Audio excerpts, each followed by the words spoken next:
एक कहानी है आदित्य की जो विदेश से इंपोर्ट एक्सपोर्ट का बिजनेस करता है। वो एक सच्चा बहादुर और दूसरों की मदद करने वाला इंसान था।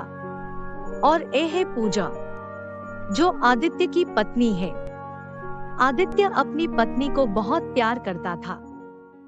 पूजा, मुझे कल 10 दिन के लिए समुंदर पे इंपोर्ट की सामान लेकर दुबई जाना है। तुम अपनी ख्याल रखना। फिर से इतने दिन तुम जा रहे हो मुझे छोड़कर? इस बार तुम किसी और को नहीं भेज सकते? मेरा दिल आज बहुत घबरा रहा है। तुम मत जाओ ना।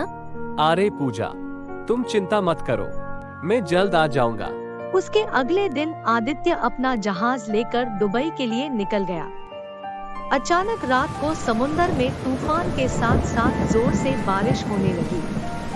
वो तूफान इतनी तेज था कि आदित्य की जहाज का संतुलन बिगड़ गया और वो जहाज पानी में उलट गया। आदित्य पानी में तैरने लगा। अंधेरा होने के कारण उसको कुछ दिखाई नहीं देता था, इसीलिए वो उसकी जहाज की टूटी हुई एक बड़ा सा लकड़ी के ऊपर चढ़ गया और बेहोश हो गया।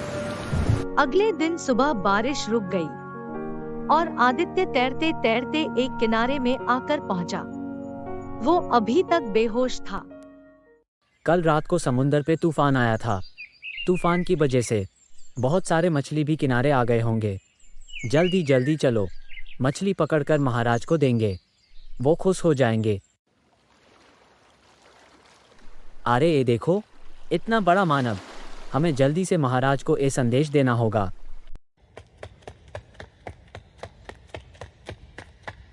महाराज की जय हो। महाराज, समुंदर की तट पर एक बड़ा मानव आया हुआ है और वो बेहोश है। आपको वहां जाकर उसको देखना होगा। क्या बड़ा मानव? एक कटप्पा तो नहीं है? लेकिन कटप्पा तो जम्बून पे तब हमला करता है जब फसल होती है। नहीं विक्रम जी, वो कटप्पा नहीं है, वो कोई और है। पिताजी, राघव इतना यकीन के साथ बोल रहा है तो हमें जाकर उस मानव को देखना होगा। ठीक है रशिका, हम सब जरूर जाएंगे। चलो, सब समुंदर की तट पर चलो।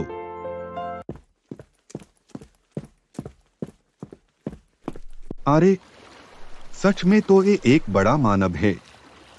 यहाँ कैसे आया? कहीं ये जम्बून के ऊपर हमला करने के लिए तो नहीं आया? सिपाही राघव, उसको होश में लाने की कोशिश करो। और हाँ, उसको पहले बंदी बना दो ताकि वो हम पर हमला ना कर सके।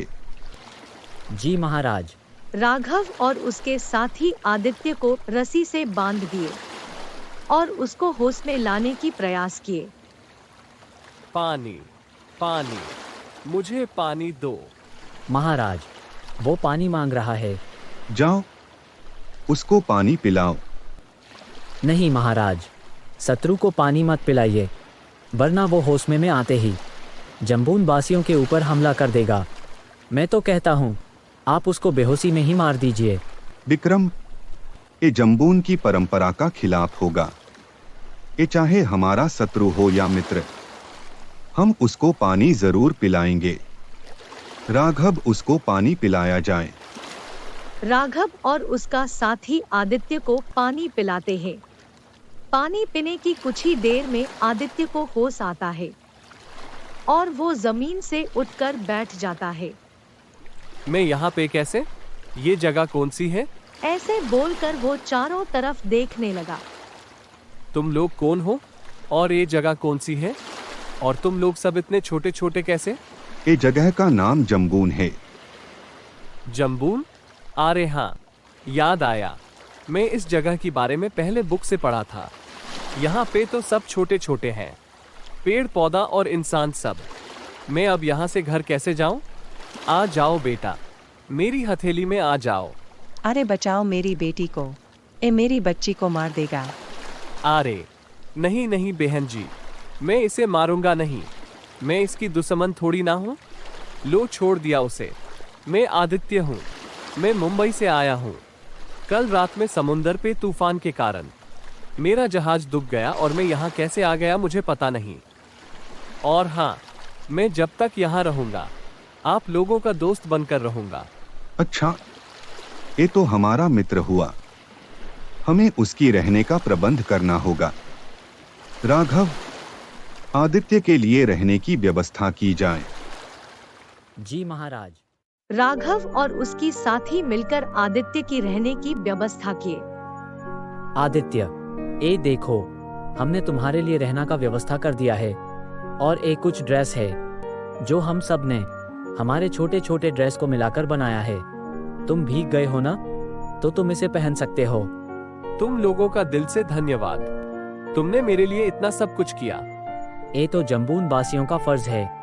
हम हमारे मेहमानों का ऐसे ही खातिरदारी करते हैं। खातिरदारी जितना करना है कर लो इस आदित्य का, क्योंकि बाद में ये मौका नहीं मिलेगा। क्योंकि अगर ये ज्यादा दिन तक यहाँ रहेगा तो ये मेरे लिए खतरा हो सकता है। मुझे आज ही कटप्पा को यहाँ बुलाना होगा, आदित्य को मारने के लिए और गांव वालों को डराने के लिए।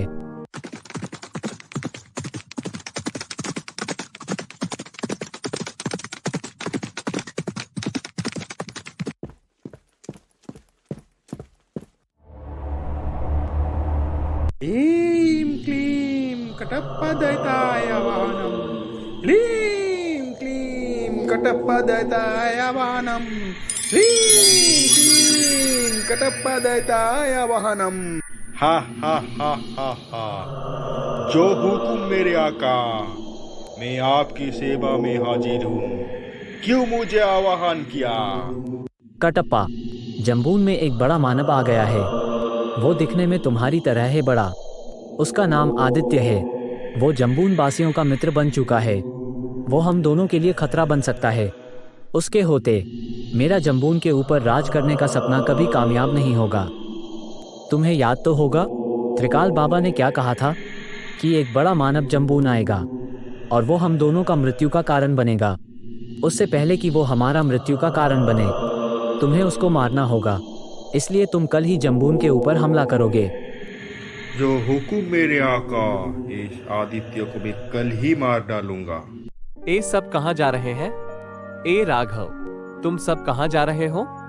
गांव में किसी की शादी है क्या? नहीं आदित्य, गांव में कटप्पा आया हुआ है। हम सब उसके लिए ही खाना लेकर जा रहे हैं। वो ये सब खाना खाने के साथ साथ बच्चों को भी खाएगा। क्या कटप्पा बच्चों को खाएगा और तुम लोग उसका कुछ नहीं करोगे? बच्चों को इस तरह मरने दोगे? हम कर भी क्या सकते हैं आदित्य? वो एक शैतान है और हम छोटे लोग, उसका हम क्या बिगाड़ सकते हैं? क्या तुम मुझे उसके पास लेकर जा सकते हो? मैं भी तो देखूं एक कटप्पा क्या चीज है।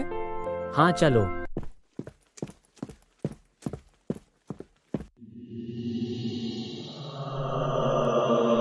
हा हा हा हा हा। छोड़ दो मेरी बच्ची को कटप्पा। तू मेरी जान ले ले, पर मेरी बच्ची को छोड़ दे। कोई है, बचाओ मेरी बच्ची को।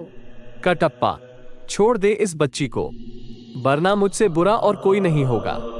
एक ऐसा शैतान है तू, छोटी सी बच्ची को मार के खाना चाहता है? हिम्मत है तो मुझे मार के देख।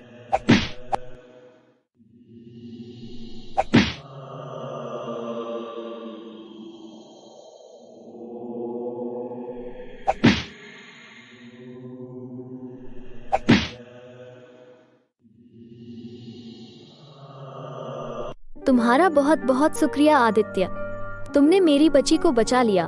हाँ आदित्य, तुमने उस कटप्पा को मार के भगा कर हम जम्बून वासियों के ऊपर बड़ा उपकार किया है।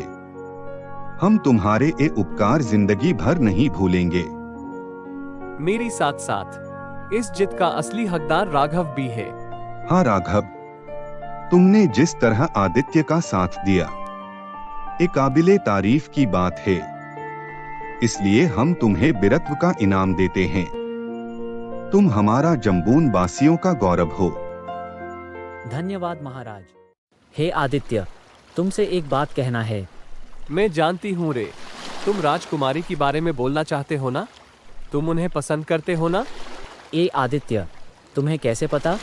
राघव, तुम्हारा राजकुमारी को चुप चुप के देखना और दोनों इशारों इशारों में बातें करना, इससे पता चलता है कि तुम दोनों एक दूसरे को पसंद करते हो। पर आदित्य, मैंने उन्हें अब तक मेरी दिल की बात नहीं कहा है। नहीं कहा है तो अब कहे दो। राजकुमारी के पास जल्दी जाओ और उन्हें अपनी दिल की बात बोल दो। तुम ठीक कहते हो आदित्य। राघव, तुम यहाँ? राजकुमारी, वो आदित्य ने मुझे यहाँ भेजा है। अच्छा, आदित्य ने भेजा है, इसलिए तुम यहाँ आए हो? राजकुमारी, बात ये है कि मैं आपसे मेरा दिल की बात बोलने के लिए आया हूँ। मैं आपको बहुत पसंद करता हूँ। मैं भी तुमको पसंद करता हूँ राघव, लेकिन पिताजी की डर की वजह से तुम्हें कुछ कह नहीं पा रही थी। उन दोनों की ये बात विक्रम सुन लेता है। अब तो बहुत मजा आएगा। मैं ये बात महाराज को बताऊंगा और महाराज इस राघव को दंड देंगे। अब मेरा रास्ते का कांटा खुद साफ हो जाएगा। अब आगे क्या होने वाला है, जाने के लिए देखिए हमारा अगला एपिसोड।